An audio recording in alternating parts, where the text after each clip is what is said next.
Hello বন্ধুরা, আমি শম্পা। আমার এই ছোট্ট চ্যানেলে তোমাদের সবাইকে জানাই অনেক অনেক শুভেচ্ছা আর ভালোবাসা। একটা নতুন ভিডিও নিয়ে এলাম, সাথে আজ একটা অন্যরকম রান্না তোমাদের সাথে শেয়ার করব। নিরামিষ দিনে তোমরা কিন্তু এটা করতে পারো। Good morning.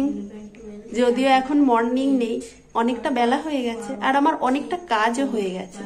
রিতবাবুর সকালে উঠে একবার ড্রেস চেঞ্জ করে আবার সাজগোজ এগুলো কমপ্লিট, খাওয়া দাওয়া অবধি কমপ্লিট হয়ে গেছে, পুজো হয়ে গেছে, আবার সংসারের টুকিটাকি অনেক কাজও হয়ে গেছে। ওখানে দেখো মিমি পড়তে বসেছে, আজ ওর স্কুলটা ছুটি আছে, তাই বাড়িতেই পড়ছে। আর এখন শুধু রান্নাঘরে একটু কাজ বাকি আছে, রান্না বান্না করতে হবে। আর আজ যে রান্নাটা আমি করব সম্পূর্ণ নিরামিষভাবে, সয়াবিনের একটা রেসিপি। যদি তোমরা কখনো না করে থাকো অবশ্যই কিন্তু একবার ট্রাই করো, খেতে ভীষণ ভালো হয়। তো চলো রান্নাঘরে যাই, রান্নাটা তোমাদের সাথে শেয়ার করি। অবশ্যই একবার করো, করে কেমন লাগলো আমাকে কমেন্ট করে জানিও। আশা করছি তোমাদের সবার বেশ ভালো লাগবে। যারা খেতে ভালোবাসো সয়াবিনটা তাদের তো অবশ্যই ভালো লাগবে, আর যারা খেতে ভালোবাসো না বা সয়াবিনটা পছন্দ হয় না তাদেরও ভীষণ ভালো লাগবে। তো চলো রান্নাঘরে যাওয়া যাক। তার আগে একে একটু ঘুম পাড়িয়ে নেব, না হলে রান্না একদমই করতে পারবো না। আর ওর এখন ঘুমেরই সময়, ঘুম থেকে ওঠার পর চান করাবো।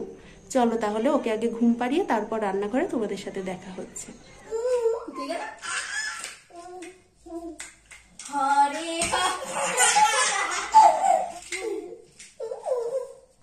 হরে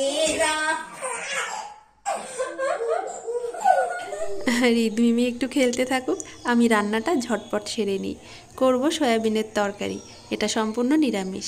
আর একটু দেখো সয়াবিনটা ভালো করে সেদ্ধ করে তারপর ঠান্ডা জল দিয়ে একটু বারবার ধুয়ে নিয়েছিলাম, তারপর হাত দিয়ে চেপে জলটা ঝরিয়ে নিলাম। এইভাবে করলে না সয়াবিনের যে গন্ধটা অনেকের লাগে সেই গন্ধটা একদমই থাকে না। আর মশলার জন্য তো দেখেছিলে একটু টমেটো, কাঁচা লঙ্কা, আদা আর দিয়েছিলাম গোটা জিরে।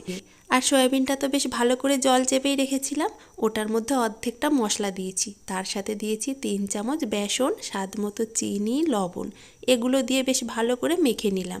তারপর একদম কড়াইয়ে সামান্য তেলে ভেজে নেব, খুব বেশি তেলে ভাজার কোনো দরকার নেই। মশলাটা কষিয়ে নিয়েছি, বাকি যে মশলাটা আর বাদামটা দেখেছো তো, একদমই মিহি পেস্ট করব না, একটু দানা দানা রেখে দেবো যাতে খাওয়ার সময় একটু দাঁতে পড়ে, বেশ ভালো লাগবে। তারপর মশলাটা কষানো হয়ে গেলে সয়াবিনটা দিয়েও একটু কষিয়ে নিলাম। যার যেমন ইচ্ছা ঝোল রেখে স্বাদ মতো চিনি, ঘি, গরম মশলা দিয়ে নামিয়ে নিলেই রেডি হয়ে যাবে। একবার করে দেখতে পারো। রান্না করে নিলাম, ওর সাথে করেছি ভেন্ডি ভাজা আর বিট ভাজা। তারপর একটু রিদ আর মিমির জন্য খাবার তৈরি করে নিলাম।